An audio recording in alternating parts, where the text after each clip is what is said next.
Assalamualaikum Krallık Gezi Kurumundan keşkimle hayırlı olsun. Ben Adil Eruygur, Uygur Tədqiqat İnstitutundan hemen salam yollayayım. Her haftada institutumuzun müdürü, şundakla Hacettepe Üniversitesi Devlet Fakültesi Tarih Bölümü Okutuvchisi, doçent doktor Erkin Ekrem muallim bilan ötküzüp kelayotgan Halkara Vaziyet ve Kun Tartibi namlı programımızın yangi bölümü bu samoat bo'ldi. Erkin muallim hoş geldiniz. Hoş bulduk, rahmet. Xitoy davlat raisi Xi Jinping o'sha yilning 21 mart kuni Rossiyaning poytaxti Moskvada ziyoratda bo'ldi. Rossiya prezidenti Vladimir Putin Xi Jinpingni dag'dug'lik kutib oldi. Putin bilan Xi Jinping yarim soat davomida ko'rishganligi bildirildi. Ko'rishishda asosiysi bu Ukraina krizisiga markazlashish shundaqla ikki davlat o'rtasidagi iqtisodiy hamkorlikni texnik cho'nqurlashtirish meselesinin muzokara qilinganligi bildirdi. Bu ko'rishish tugagandan keyin ikki davlatningki munosabatlik shaxslari bayon etgan bo'ldi.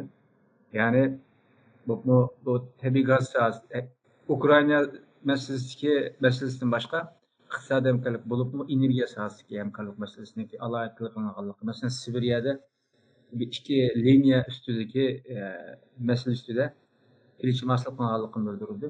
Gel muşundak bunun başka meselelerine muzakara kalığı bildirildi ama gel muşundak garip dünyasının bu Halkara Cinayet İşler Mahkemesi'ninki Putin'ga tutuş buyruğu çıkargandan keyin Xi Jinping'ninki Putin bilan kurashganligi garip dünyasida ve Amerika matbuotlarida norozilik qo'zg'agan bo'ldi. Masalan, Amerika tashqi ishlar ministri Blinken shundoq besim ostida yoki embargoga yuzlanayotgan bir rahbar bilan Xi Jinping'ninki ko'rishisi amaliyotda xalqaro huquqqa, qonunga tamamen xilaf ve onu bir qo'dg'anlik bo'ldi degan bayonot bergan bo'ldi. Albatta boshqa bir inkoslar bor.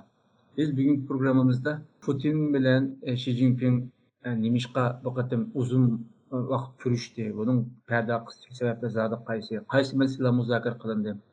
Ikki davlatning ittifoqi buniki qaysi shakl bo'ldi?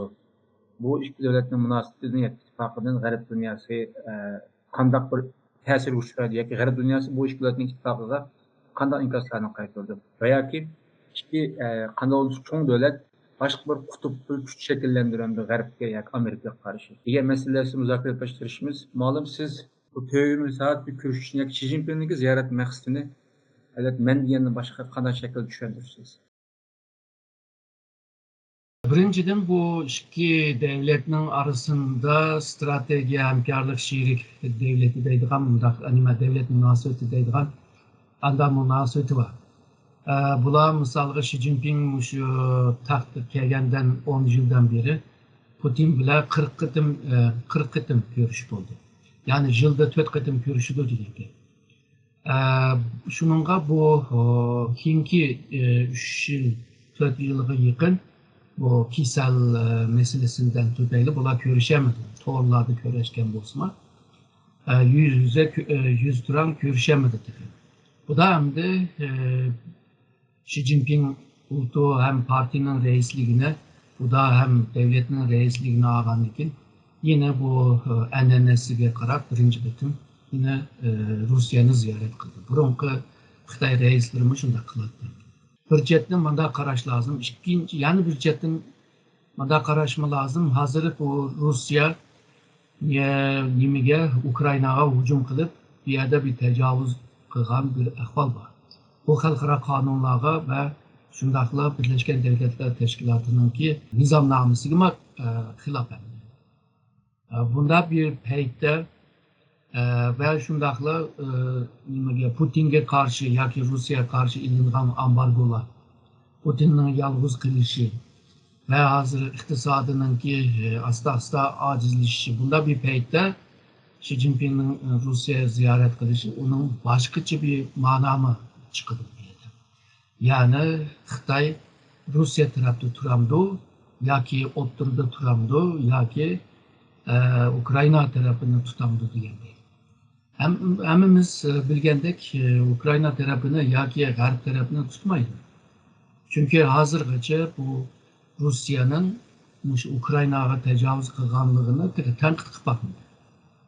Hazırgacha yanıla şu Rusya Ukrayna'nın işgal kılışı ve tecavüz kılışını arka planda tarihi meseleler bağ degende kılıp Xuddi Ukrayna devleti ki bu müstakil bir devlet, iyilik hukuku boğan bir devlet.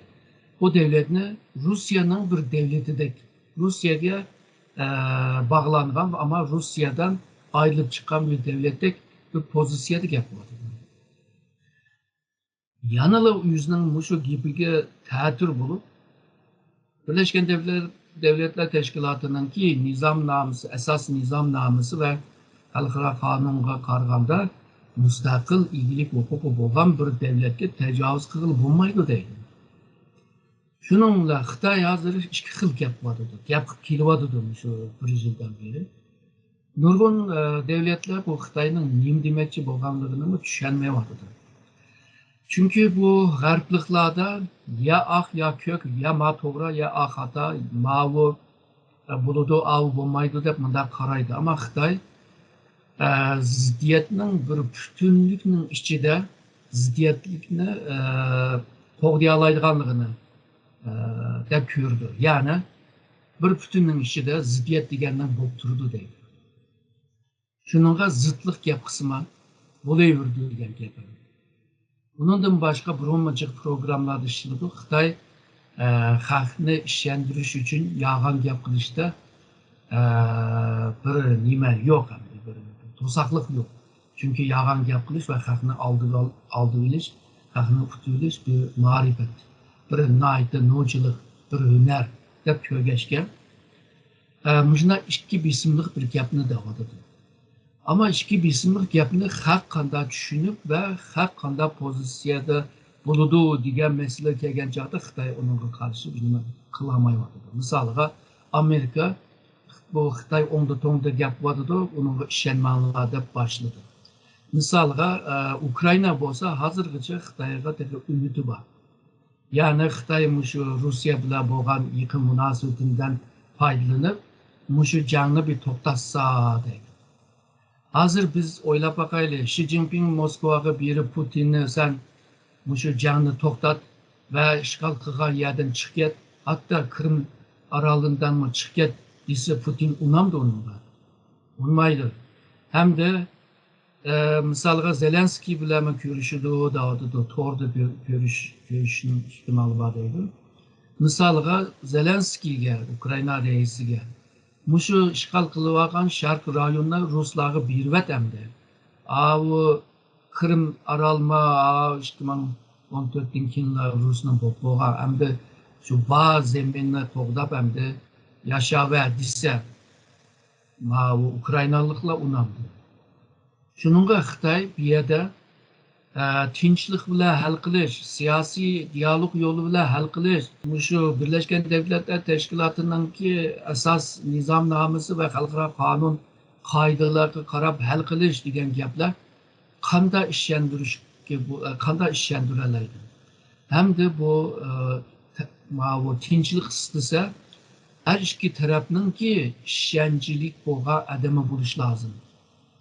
Ama Xitoy hazır ben degandek Rusya tarafını tutkan bir halda, bir şekilde qanday tinchlik sohbetine başlayalaydı. Hazırdaydı şu nimani o'q etishni to'xtatayli deydi.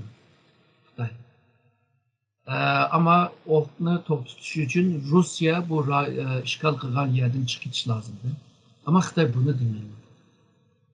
Şununla bu Xitay'ınki bu Rusya ziyareti bence dünya halkıga yani bir kıtım Xitay'ınki taşkı siyasetinin ve oynayotgan oyunlarının nima bo'lganligini texmi tunuşcette bir misal bo'lib turdi deb o'ylayman.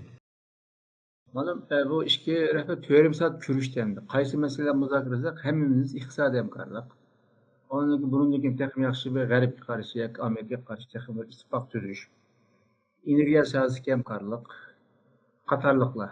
Veya ki bu Xitoyning o'tganda ko'tarib qo'ygan 13 qimmatliq tinchlik bilan tirnoq ishida. Shu masalalar bo'lishi mumkin. Buningda boshqa masalalar bo'lma, agar men degan masalalar uchun muzokaralashgan bo'lsa, qaysi xil sayda muzokaralashdi va qanchalik kelishim hosil qilindi yoki kelishim hosil qilgan bo'lsa, buning bu yo'linishi qanday bo'lmoqchi?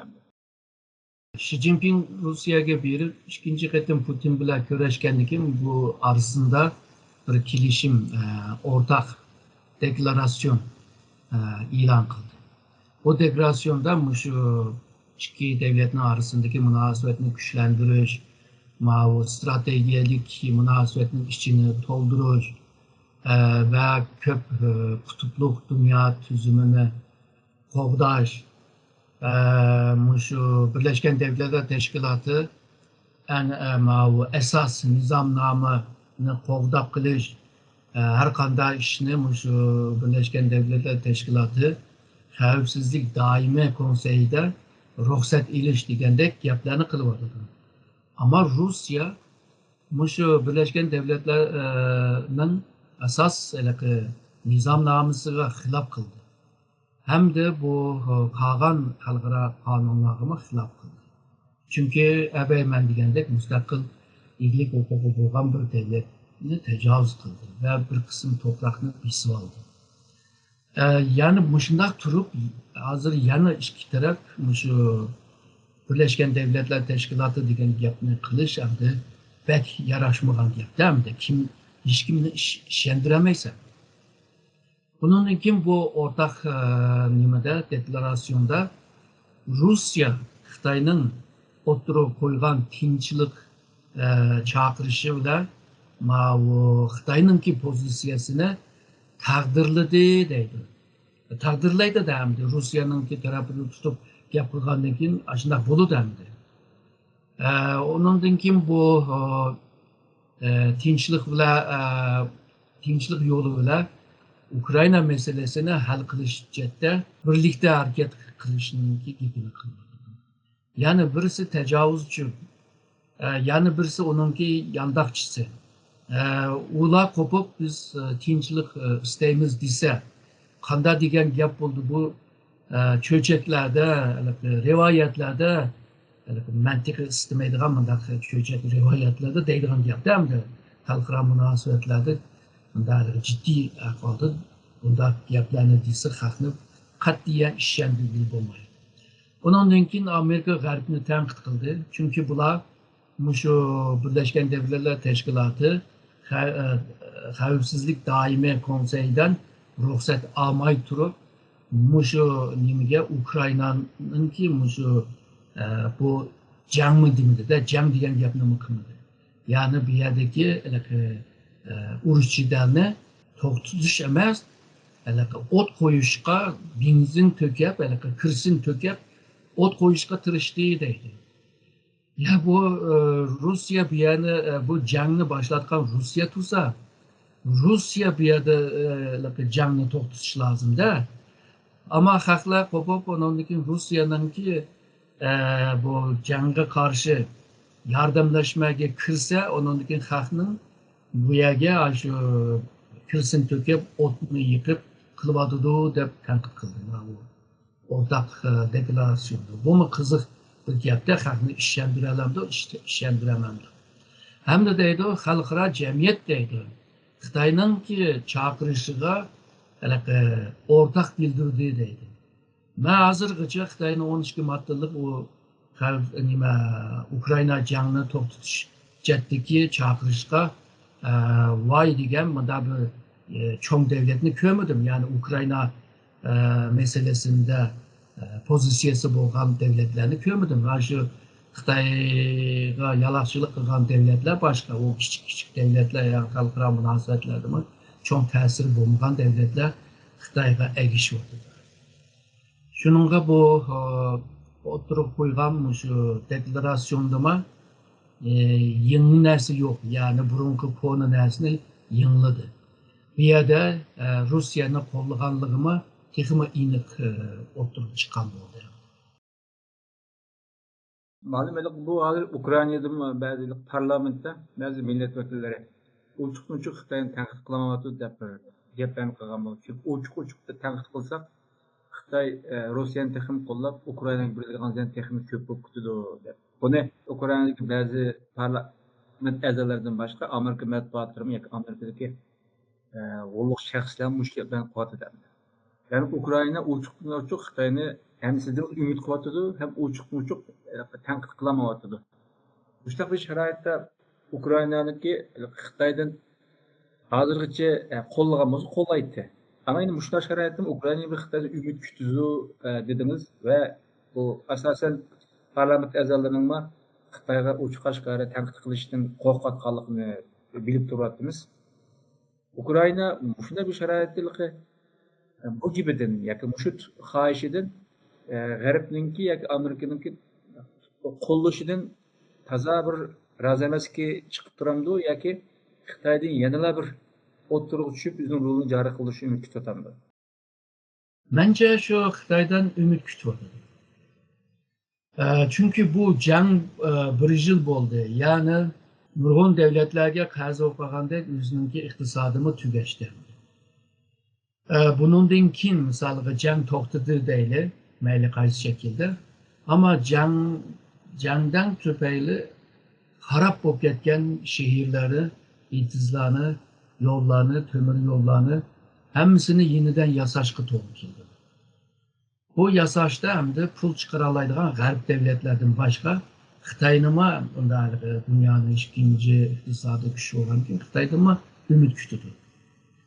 Bundan boshqa bu Xitoy bilan Ukrainaning orasida harbiy texnologiya jihatdan hamkorlik bor. Misalga hozirgacha Xitoy urush aeroplan bilan urush tip uçağınınki motorini ishlab chiqarmaydi. Bunu şu Ukrayna yardım qilib turyapti. Bundan başqa bu Ukrayna Xitoyga nurg'un yani kiraga berganda, ijroga bergan. Yani Xitoy şu Ukraynaning to'prog'ida terikchilik qilib, ag'a mayli bug'doy, mayli qo'noq buni andan keyin xalqlarga Xitoyga sotib bu Ukraynaga biraz kirim kirgan bu. Hamda Xitoyda nurg'un Ukraynalik şu injenerlarni ishlaydi. Aslında yaqin bir munosabati bor, ama bu yaqin munosabat Rusya bilan selishtirgan chaqda, ya'ni Rusya Xitoy munosabati selishtirgan chaqda Rusya Xitoy uchun muhimdir, Ukrayna emas. Ama Ukraynaliklar bizning aramizdagi bu yaqinlikdan şu Xitoy bizga biraz ko'ngil bo'ladi deydigan bir nima bor, kutish bor. Yani birisi habersiz degandek bu Xitoyga qarshi pek nima qilib kelsak, Rusya bilan texmi Çin munosabat qurib kelsa qanday qiladi? Bunga ansirashni hojat yo'q.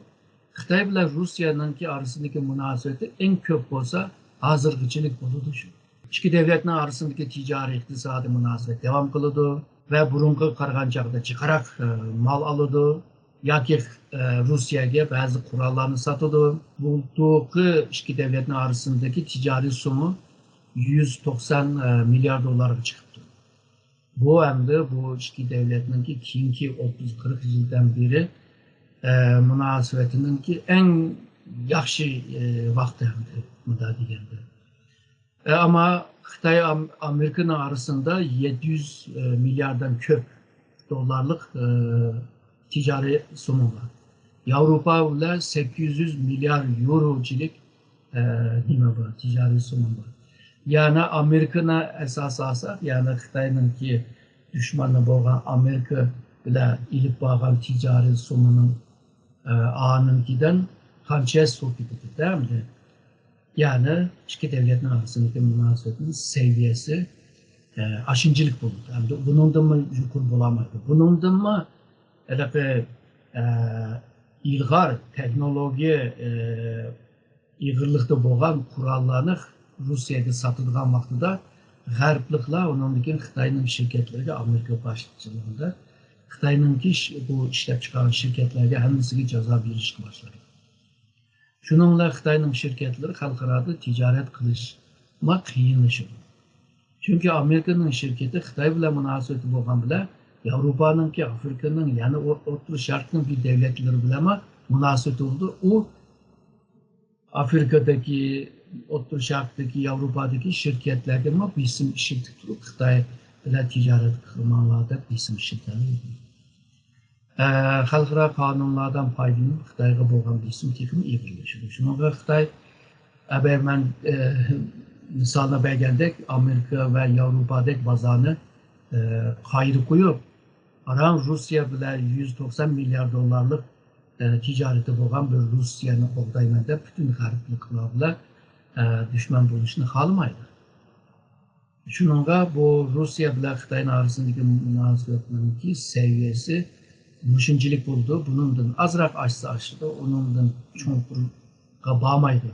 Abay ikki besimlik gapni qilishning o'zima shu Rusya tarafda emas degan gap. Hamda o'tmishdagi ba'zi voqealarga qarasak, misolga Rusya Yugoslaviya taqilish jarayonida Rusya nimaga kirdi? Yani Yugoslaviyaga kirdi tanklarida. Xitoy jim turdi. 98'de Rusya Georgiya Gürcistan'a kirdi. Xitoy jim turdi. Yani Rusya'nın beşiğe bir çoğun bir mesele kelgan chog'da Xitoy jim turgandek, yani jim turgani hamda abaqi ikki bismlik gapni deb qo'yib jim turdi. Bundan boshqa misolga Shanxay hamkorlik tashkiloti Rusya'ga yan besib bir bayonnoma e'lon qilib bakmadı. Shuningga bu Xitoyga bek ishini ketishi Ukraynaliklarninki bir xatosi deb o'ylayman. Bu Ukrayna belki Xitoydan yani mablag' kelsa kelgusida devletni yeniden kurulup chiqarjada Xitoyninki yeni İpek Yolu strateji ramkasında bizga bir payda tegan deydigan bir tushunchasi bor. Ama Ukrayna uchun biz to'g'ri qarash lazım çünkü o ahvolga tushib qolgan bir davlat, hatto shaxsiy desakmi qiyin ahvolga tushib qolgan. Qanchalik ko'p insondan yardım alalasa, aşıncılık ilişki tirishadi. Ama vaqt uzgan seri Xitoyninki undaq emasligini ko'ralaydi. Hamda Xitoy hozir boshqa bir masalani o'tirib qo'yib turib, xuddi bu Ukrayna urushida taraflarni qoyil qilib, bu jangni to'xtatadigan bir davlatninki obrazini, inovatini tiklashga tirishyapti, obrazini sizlatadi. Yani şu Suudi Arabiston bilan İran arasında ben yaraştırıp koydum degandek. Aslında bu ikki davlatning orasida shunday talablar bordi, maxfiy ko'rishyapti. Tam şu tayyor bo'lgan chog'da Xitoy hayyo bo'libla qilib oldi buni. Misolga Xitoy Pokiston Filistin bilan İsrailning orasini yarashtirib qo'yman deganimi 30-40 yil bo'ldi. Shuni hal qilsam onu mu hal kıldı mı? Yok hem de. Hal kılışma onda asan emez. Hem de Ukrayna, Rusya'nın arasında yaraştırıp koyup dünyada mı daha bir loji devlet olup görünmeyen degandek bir oy bile hareket kıldıgan bolsa uzun kamayla Xitoyninki bir şey oturup çıkıdı yani yan besiş degandekçe. Çünkü oturup yapmayamadı. Objektif yapmayamadı. Şunu Ukrayna keyin asla tushunib qolar deb o'ylayman. Bu Xitoylar Rossiyaning yiqilishiga eng ko'p bu Yevropa, G'arb davlatlari inkas qaytardi. Başta sizler bütün Xi Jinping Xitoy Rossiyaning Ukrayna tajovuzida qo'shib bisib gaplarni qilib, vaqtni suzib keldi hozirgacha. Vaqtda bu ko'rishishigima Yevropa va Amerika norozilikdan bildigan bo'ldi. Onun üstüne Putin'in del adresi bu tutuş kuyruğu çıkılgan mezgilde doğru gelişi meselenin texim bir ciddiligini, mürekkepligini göstergen buldu. Şu noktada qarga vaqtida Xitoyning texim ko'p yiqilishiga bu Amerika, Yevropa inkas qaytursa, anda bayonot berib o'zini norozilik bildirib qo'yadi yoki uning texim yuqori seviyasi bo'lgan bir jazolandirish yoki boshqa bir tadbirlarni olamdi. Hazırki paytda yani Putin Rusya'nınki reisi da bir statüde uğrunda kalgan bir adamni tutuş undaq asan to'xtamaydi. Kelar yili Rusya'da yeni Cumhurreis saylanı bo'ldi. İhtimal Putin yeni saylandı. Şunun bilan 2030'gacha bardi. Xi Jinping 2030 ölmese dedi. Bardi bularninki yıkıllığı yine bir 5-6-10 yıl devam kılgandek durdu. Yani Rusya'nı malum seviyede, malum bir dairede Xitay Rusya'nı qoğdaydı deb o'ylayman. Misaliga bu xalqaro suddan chiqqan qarorni Xitoy darhol tanqid qildi. Chunki o sudning objektiv bo'lmaganligini, haqiqatga real masalaga qaramaganligini, taraflik bir şekilde karar çıkarganlığını oturup koydu. O 2016'da mı Filipinlikler şu Xitayni xalqaro sudga bergan. Suddan şu Xitayni ayıplagan bir karar çıktı. Xitay nima dedi? Sudni to'lmaymiz dedi. Sudni to'lmag'achqa qarorni to'lmaymiz dedi. Qarorni to'lmagandan keyin uningki ijroti bilan chatlig'imiz yo'q dedi. Yani xalqaro qonun va xalqaro qonundan chiqqan qarorlarga Xitoyniki pozitsiyasi shu. Hamda Putinga qarta ilingan o qarorga menimcha Xitoyma Putinga yon bosadi deb o'ylayman. Strategik jihatdan deydigan bo'lsa, agarda Putin bu urushni tutirib etsa, g'arbliklarga taqabul turib turadigan bir qalqon yo'q bo'ladi Xitoy uchun. Chunki doim xalqaroda bir ish chiqqan vaqtida Xitoy her zaman Rus'unu aldırıştırıp koyup arkaya ötüvağında. Əbəqi digən Yugoslaviya meselesi deyiniz, Mao, Libya meselesi, Afganistan meselesi, Irak meselesi digən tek, Suriye meselesi. Her zaman Xitay'nın Rusya'nınki ağısıda turulup Rusya'nı aldığı tiklap koyup G'arbliklarla urush jidal qilg'izgan mı? Qirg'izgan demaydi. Yani aşında ötülüp Rusya'na cidalga silyapti, değil mi? Çünkü Rusya'nın haberki degan nurg'un vaqalarda Rusya'nın aldığı chiqib qo'yishi bilan Xitoy shu taraqqiyot uchun bazı muhitlarni, bazı fursatlarni qozongan bo'ldi. Amerika mı Afganistan, Irak urushi bilan shug'ullanib qolg'achqa Xitoy uchun jiq fursatlarni yaratib bergan. Vakit zaman mı muhim değil mi bu Xitoy uchun? Şununla bu Rusya Xitoy uchun bir qalqon. Bu qalqon yo'qolib ketsa bo'lmaydi. Bu Xitoyningki taktik, harbiy taktiklarning bir gapida bor. Yani qalpiq yo'qolib ketsa ishi to'nlab qoladi. Rusya qalqiq bo'lgandan keyin turish lozim.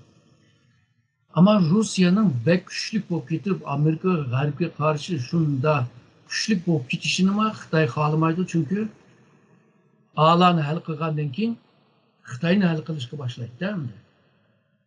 Rusya. O'z vaqtida Timurlenkma hamma odamni yo'qotib qo'yib Xitoyni yo'qotaman deb yo'lga chiqqan. Keyin o'ldi. Natija olmadi, oxirini chiqarmadi. Shuningga Rusya bekma aciz emas, bekma güçlük bo'lmagan bir holatda qilishini xohlaydi Xitoy. Shuningga Rusya acizlab qolsa, Rusya'ni qo'llaydi. Abayqiman degan ma'lum seviyede, ma'lum bir dairenin içinde qiladi buni. Bek güçlük ketishinin ihtimali bek töven. Rusya'nınki bir iqtisodiy kuchi, Rusya'nın devletinin iqtisodiy kuchi Xitoyning Guangzhou ülkesinin iqtisodiy kuchichilik emas. Şununla bek güçlünüşününki ihtimali töven. Şununla 3 xil ihtimalda Xitoy en köp Rusya'nın orta halda buluşunu xohlaydi. Şununla Putinga qartilgan har qanday sud qarornoma bo'lsin, Rusya qarta ilingan ba'zi ambargo qarorlari bo'lsin, bununla qarshi Xitoy ancha muncha Rusya'nı qo'llab ve desteklaydi deb o'ylayman. Peki bu Xitoyninki qo'llash sababidan Yevropa Xitoyga bir inkas qaytarib mı sizce? Chuqur qaytirdi, ama Yevropa, Amerika ben deganda Xitoy bilan iqtisodiy tijoriy jihatda yaqin munosabati bor. Yani her qanday devletler arasındaki münasebette mahil münasebetten qutulamaydi. Yani iqtisod ticari münasebetten qutulamaydi. Şununla bu xalqaro münasebetinin murakkab bir münasebet bo'lishinin sebebi olmuş. Bazı sahada dost, bazı sahalarda düşman bo'ladi. Yani davamlıq deysiz, köp qırlıq yani. Ömür gün torda kirişip ketken boğaçqa. Yani nurgul amil var demek şu siz. Bu amil az oynaydı. Nasihatini qırganda hem amilni qılması yanında toğru el qıgılamaydı diyen bir. Yani tez. Hayatın özündeki bir murakkep bir iş. İngiliyanınki ataqlıq siyasiyon hem tarihçi boğan Lord Acton'un bir gibi var. Deydi, devletlerin arasındaki münasebette dostluk münasebet yok deydi. Yalnızla menfaat münasebeti var deydi. Bu menfaat degendeki mürekkep bir mesele. Şununla vaziyetke qarab, muhitke qarab, özgürlükke qarab devamlı bununki tahlilini, analizini qilishga to'g'ri keldi. Aziz görürmenler, biz bugünkü programımızda Xitay Devlet Başkanı Xi Jinping'inki Moskova'da Rusya Prezidenti Vladimir Putin bilen görüşkenlikini, nimelerni muzokara qilganligi, ikki davlat o'rtasidagi ittifoqninki seviyesini, bununki qanday bo'lganligini, xalqaro buni qarta, Amerika va Yevropaning bu ikki davlatning yaqinlashishiga va Xitoyning Xi Jinpingning bu qatorli ziyoratini qanday inkas qaytarganligini analiz qilishga tirishdik. Muallim, ko'p rahmat sizga. Mənim rəhmət edirəm.